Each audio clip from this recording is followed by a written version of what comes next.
close till I get up. Nama saya Willy Rita, kelas Sistem Informasi dari Universitas Pengasaran Informatika UPSI Solo. Saya akan menjelaskan tentang IMK, interaksi manusia komputer pada faktor manusia.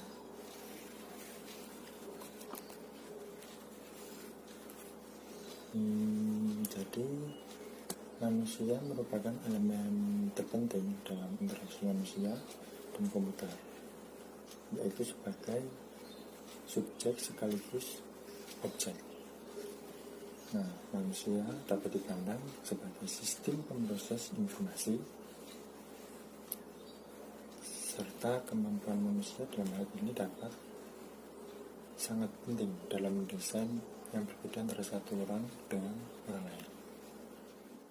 Aspek dalam sistem komputer terdapat tiga, yaitu aspek pertama aspek hardware, yang kedua aspek software, yang ketiga aspek brainware.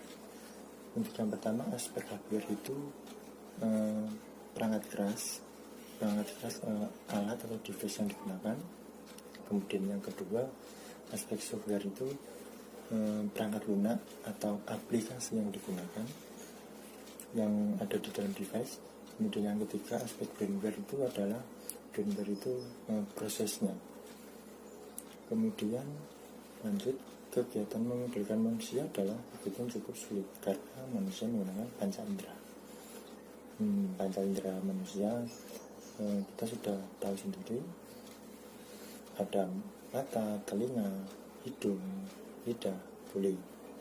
Untuk mata sendiri kan bisa melihat benda, objek, atau ukuran seberapa, warna apa, bentuknya apa, kepadatan sama teksturnya seperti apa gitu.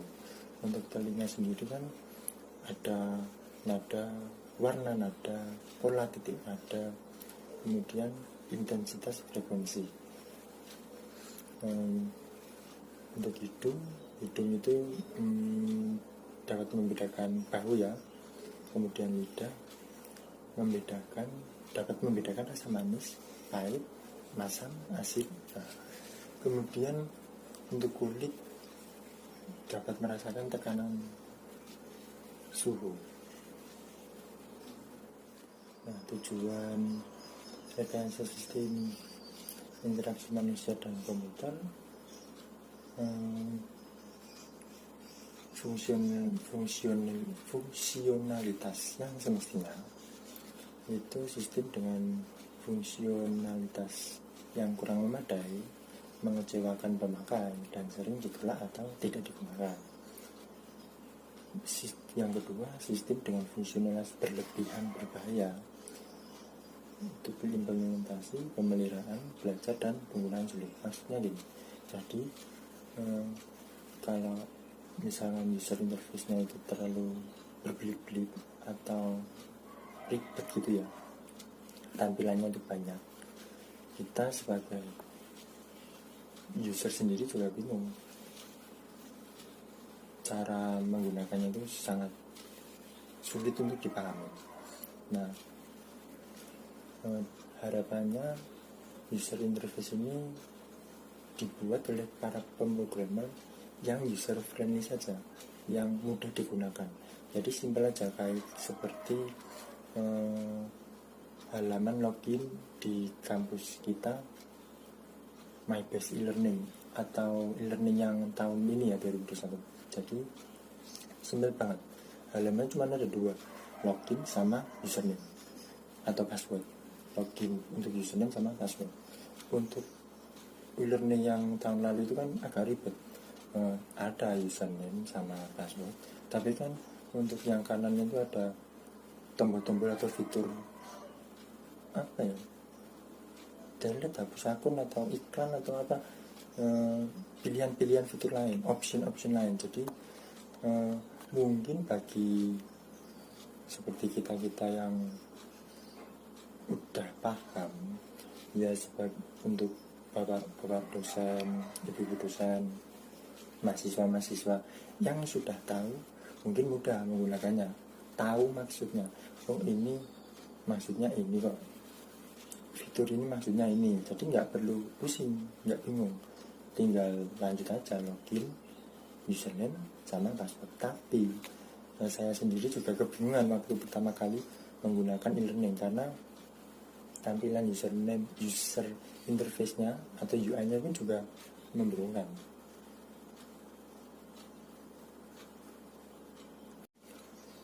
Tujuan rekayasa sistem IMK selanjutnya yaitu mengenai kehandalan, ketersediaan, keamanan, dan integritas data. Ada 4. Yang pertama, kehandalan atau reliability itu berfungsi seperti yang diinginkan.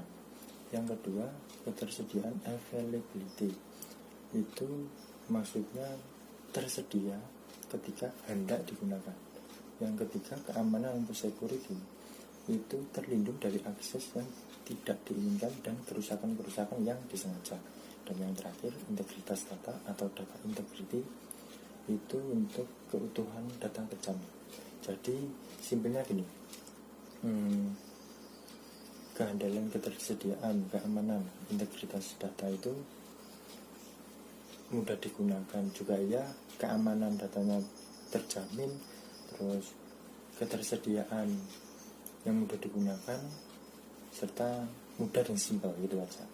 Saya tampilkan mengenai kecakapan manusia dan komputer.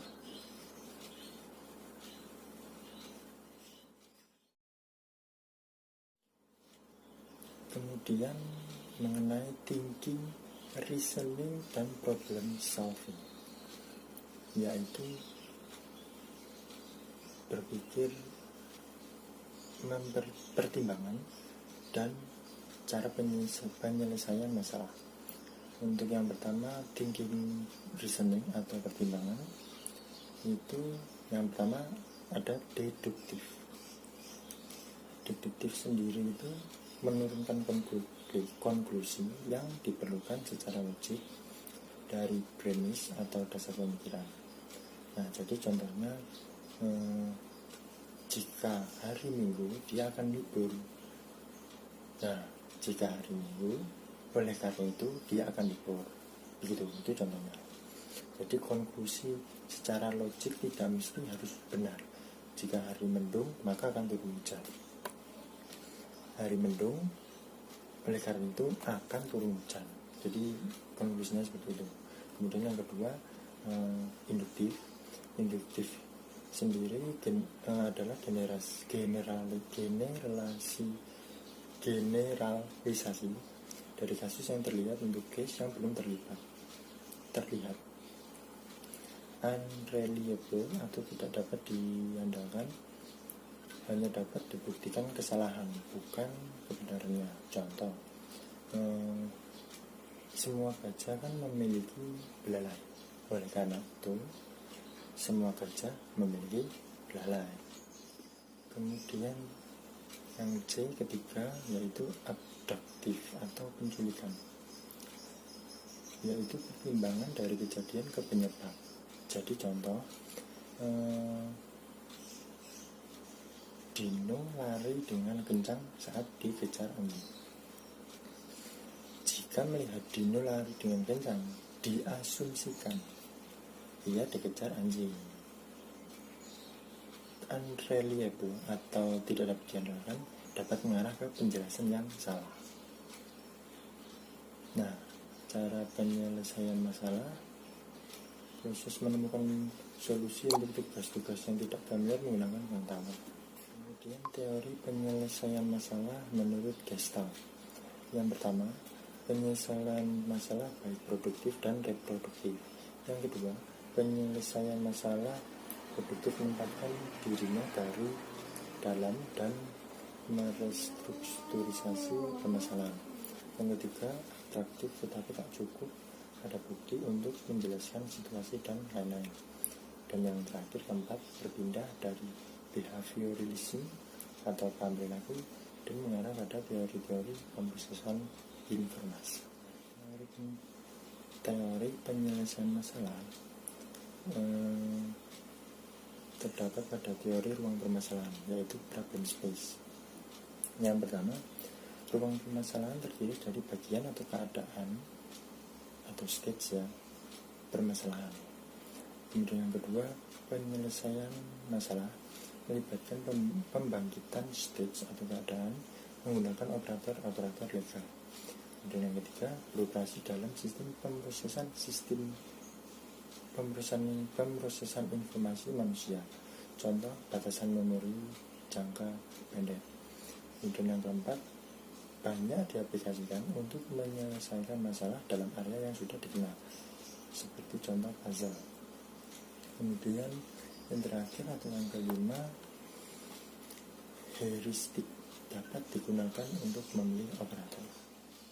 Teori penyelesaian masalah analogi. Permasalahan yang baru diselesaikan dengan menggunakan pengetahuan dari domain yang serupa dalam domain baru pemetaan secara analogi. Kemudian pemetaan secara analogi kemungkinan sulit jika domainnya secara semantik berbeda. Kemudian psikologi dan rancangan sistem interaktif. Beberapa dapat diterapkan pada aplikasi langsung. Contoh, ketajaman kejelasan warna biru adalah tidak bagus, sehingga warna biru tak seharusnya digunakan untuk detail yang benar. Namun demikian, suatu aplikasi secaranya membutuhkan pemahaman mengenai konteks dalam psikologi dan pemahaman mengenai kondisi-kondisi eksperimen tertentu. Nah, banyak pengetahuan telah disarikan dalam guidelines atau garis pedoman, kemudian model kognitif dan teknik-teknik evaluasi analitis dan eksperimental. Baik, mungkin cukup sekian presentasi dari saya tentang interaksi manusia dan komputer, faktor manusia. Jadi kesimpulannya, intinya begini,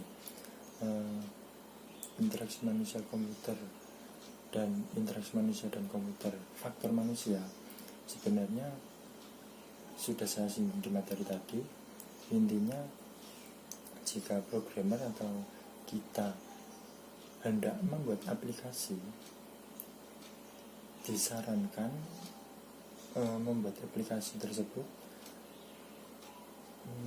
tampilan UI atau user interface itu yang simpel-simpel atau yang mudah-mudah aja, jadi dapat mudah digunakan untuk para user dengan mudah atau user friendly, seperti contoh yang sudah ada, aplikasi-aplikasi yang sudah beredar, Facebook, WhatsApp, Amazon, eBay, Gojek, Traveloka, Grab, dan lain-lain. Itu kan sangat banyak digunakan oleh user. Karena apa? Sebenarnya cuma satu, ia membuatnya itu user friendly, sangat mudah digunakan, dan tampilannya pun sangat menarik serta interaktif, sehingga kita sebagai user atau manusia hendak berinteraksi dengan komputer itu serasa saling memahami, mudah begitu. Intinya seperti itu. Baik, terima kasih presentasi dari saya. Sekian dan terima kasih.